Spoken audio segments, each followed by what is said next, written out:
You better watch out, you better not cry, you better not pout, I'm telling you why. Set 4.5 is around the corner. Set 4.5 is around the corner. Man, these script writers are asking for too much now. They got me singing up in here. Anyway, we knew it, since Riot has released their schedule until set 5 back at the end of set 3, but it's still exciting. They seem to be changing more things than what they did last time with 3.5, but wait, this video is not about that. Let's actually dive into an interesting topic, mistakes, and how to avoid them. Hey everyone, and welcome back to another ProGuides TFT video. Today we're going to be talking about the common mistakes and how they spread out throughout different ranks. This is one of the first videos where we get to share something about our coaching on TFT experience and give back to the community, which is awesome. We'll be looking at bronze to diamond, aiming at helping you pinpoint some of your errors and correcting them, gaining ranks like a storm. We'll be spending some time on each rank and outline common errors that we have seen, as well as ways to correct them. Before we dive in, I just want to let you guys know that we have a Discord community and a new subreddit that is growing really fast. We have all of you to thank for that, and we really want to help continue building our community and helping you become a part of it. Make sure you check the link in the description down below. Bronze. Let's start off with our favorite, bronze rank. We should have perhaps started at iron, but honestly, we've never seen anyone at iron in TFT, so bronze it is, and I'm sure some of these tips could also apply if you are iron. The first thing people get wrong in bronze is, as cliche as it sounds, an overall lack of game knowledge. What do we mean by that? It just means that you're not watching enough pro guides. I'm kidding. Game knowledge, as we define it, revolves around what comp exists, which ones are good, and which traits are better together, and so on. It's pretty common to see people doing these extremely wacky stuff that is just subpar. Sometimes people don't even know that there's a meta in this elo. Still, it's not the worst mistake, as you can stumble into a good comp, or you may not care about the rank too much and you just want to have fun. However, this can also be fixed, but it's a most time-consuming one. TFT is not a plug-and-play game. There is a plethora of resources online, especially by content creators, aimed at helping you make that transition to keeping up with the game easier. Try to look at resources like guides, but be careful of the set and patch that they are on, as well as keep up with the patch notes, opinions of people, including us, and about the must-play comps and how to pilot them. Besides that, practice with what you learned always helps, especially if you're seriously aiming at increasing your rank. In bronze, positioning is viewed with extreme prejudice as well. There is absolutely no understanding of why we position things, why it is important, or how it can help you achieve victory. This can be fixed by understanding why positioning is important. We position champions in a certain way in order to make them do what we want them to do, instead of what they want to do, which is usually less intelligent. Putting a Jhin in a corner protects them against everything but Aatrox, for example. If you are struggling with positioning, reading the tooltips of abilities and understanding what each champion does is really useful, as it gives you more info to work with and how you should position your units. The bane of bronze and some other ranks is 3-starring non-carry units.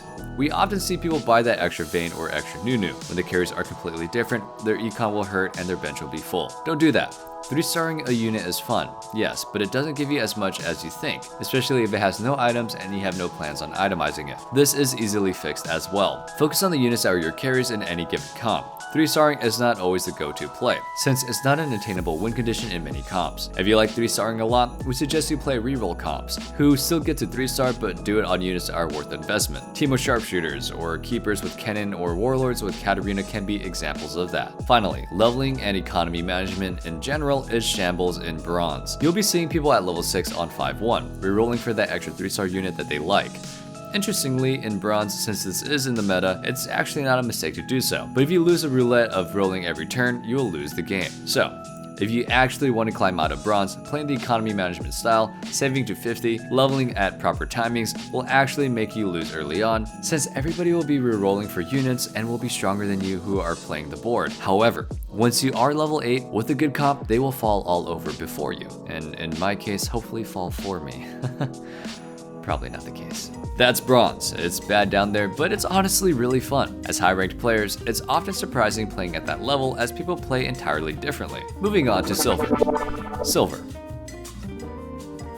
Lack of game knowledge is still there, but at least people here know exactly that there's a meta. They just don't know where to find the info or look at highlights on YouTube instead of guides. As before, it can be fixed by looking at online TFT resources. You can watch our patch rundowns and must-play videos, and you will be getting a decent understanding of each patch, for example. And this will help you gain a decent understanding of each patch. The 3-starring plague continues, as by just playing the game, most bronze players will reach silver. They just haven't really fixed this part of their gameplay. The two ranks are quite similar. Don't get distracted by side unit, guys. The non-itemized 3-star Vayne in your Dusk comp isn't really doing anything. Really, wrong leveling timings are a thing too. In Silver, people are getting wind of what interest is and how you can accrue it, but they still have issues with leveling. We've had people tell us that they never leveled to 9. Again, plenty of resources can tell you proper level timings. For example, in this patch, they are level 5 at 2.5, level 6 at 3.2, level 7 at 4.1, level 8 at 5.1, level 9 at 6.1 to 6.5 depending on if you need it. Finally, something that's really interesting is that in Silver, people sit on items a lot. In Bronze, they combine them into Wondrous effects, but in Silver, we've seen people sit on 10 items and combining after Raptors. This can be fixed by understanding which items are good for what champions and comps. Item guides are what you're going to be playing. If you get a lot of AP, it's not advised to force an Ashe carry, for example. If you don't combine them and let them guide you, you'll be lost and have significantly less power going forward. Let's go ahead and move on to the big leagues. Gold is where it's at, where mistakes start to differentiate. This is where word of mouth gets bad. Blindly following streamers or what friends said really hurts players we get in this elo. I'm not saying don't follow them, just don't blindly do it. Ask why you're doing those things. People here tend to force the comps but lack the fundamentals or intrinsic understanding that goes with each comp and how to pilot it. There are a couple of ways to fix this. You can either stop forcing and focusing on your TFT fundamentals, which in turn will help you be able to force comps better. Continue forcing, but be more informed into the comp nuances on how you can navigate each different situations and never stop learning. Late game positioning is a common error here. People have generally understood that positioning is important, but they do it a few times per game and then just stop. And the late game positioning is extremely important, and the amount of times we've seen players get second instead of first is staggering. Fix this by actively scouting in the late game and focusing a good chunk of your preparation time to arrange your comp in a way that counters your opponents as much as possible. This mistake is related to the first one, but it's a little bit different. Players who get gold often want to climb further. To do that, it's a mistake by forcing one comp if your fundamentals are at gold level. Fix this by learning how to play 3 to 4 comps at an acceptable level, which means getting to top 4 with each of them. This gives you more flexibility in game and limits getting unlucky to a minimal amount. Practice with each comp and studying on them will get you there. Lastly, there's a distinct lack of early game focus in gold games. This is related to the fact that they see a comp that they like and then fumble their way through it. However, TFT is not a collector army simulator game. Early game is extremely important to piloting any comp correctly, especially in this meta. That doesn't mean win streaking necessarily, but planning out your early game is crucial. This can be fixed by adjusting your play pattern. Be more aware of your early resources and how you can use them to reach your goal of level 96 by 3.2, as well as having 40 to 50 gold by that time. If you can be in that situation most of the time, then you're going to be moving to plat in no time. Speaking of platinum, it's not like they make no mistakes. Let's look at what keeps them from getting into that diamond border. Forcing comp continues to be a plague here. People hear this all the time. This comp is OP and play only this comp. And they do this instead of diversifying their proverbial comp portfolio. Platinum players are a little bit better about it, but it still results in getting stuck in mid-platinum, having difficulty improving. Fix this like you're in gold. Practice more strong comps. We're not saying that you should play the weaker ones and have more arrows in your quiver. Positioning adaptation.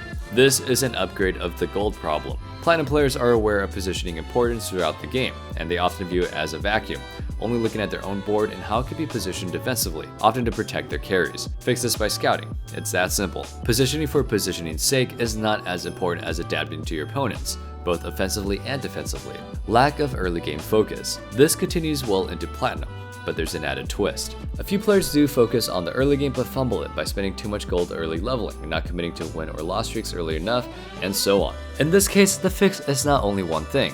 One of the things that they have to start doing as a platinum player is by being able to gauge board strengths, especially in the early game where win and loss streaking can decide the whole game. Another behavior that is good to get into is by focusing your gold on early. Having a goal of reaching 50 gold by 3-1 and then 3-3, and playing according to which route you can get there fastest with the least HP expenditure. No game plan. Finally, platinum is where we start talking about the lack of planning your game out. It can be too much or not fun enough for players in gold below, but that's fine. If you want to climb though, you'll find it very difficult to adapt on the fly every turn without a general game plan that you can follow. Fixing this depends on how your mind likes to process things, but there are a few tips in that direction. Decide on win-loss streaks early. Never be afraid to change the plan on the fly, but keep having one. Have good milestones in your plan. Level 7 and 8 are good milestones to reassess if you're on track. There are game plan changers in set 4, due to chosen mechanic. Getting a chosen Ashe or Riven will greatly influence how your plan goes. And that's it for Platinum. Let's move on to the final boss, Diamond. What's keeping those sparkly boys and girls from going pink? The forcing continues. It's really funny how diamond players can be quite good at adapting and forcing a comp, but completely flounder when they don't high roll it or just get quite unlucky. These are players who adapted from the same platinum mistake and are better at playing comps through the early game or getting to them. However, they still have issues when they don't high roll the comps and are often left to contest people who are stronger than them.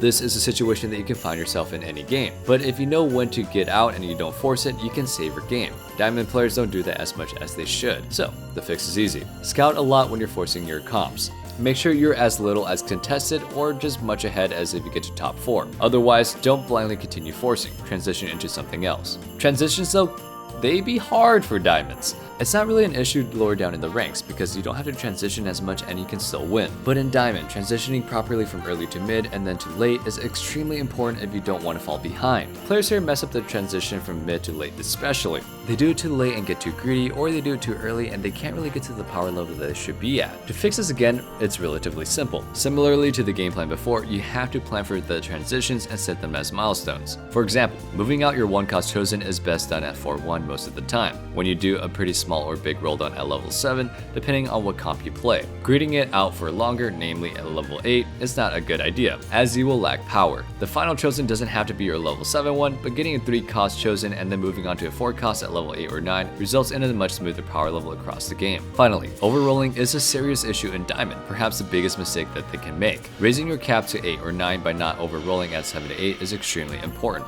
It ties back to not gauging the lobby properly, resting on their laurels because they are winning and not pressing their advantage. The fix is simple. Level up when you can.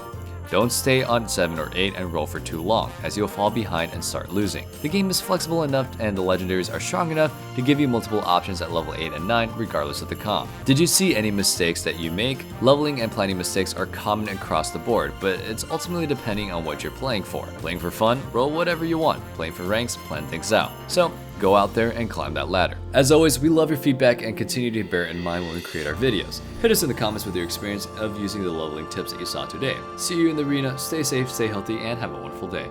Peace.